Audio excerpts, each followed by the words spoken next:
నమస్కారం ఘంటారావానికి స్వాగతం. ముందుగా ప్రధానాంశాలు. తమిళనాడు సెంటిమెంట్ ను జయించిన జయలలిత వరుసగా రెండోసారి పట్టం, హోరెత్తిన సంబరాలు.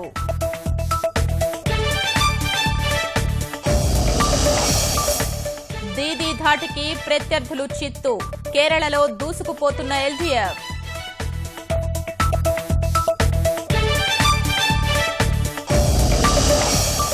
ఈశాన్యాన కమల వికాసం, అసోంలో తొలిసారి అధికార పీఠం.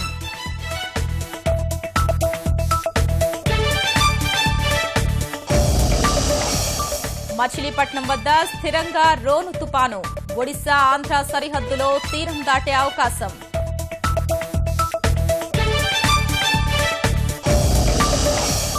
కోస్తాంధ్ర జిల్లాల్లో భారీ వర్షాలు, నేలకూలిన చెట్లు, విద్యుత్ స్తంభాలు.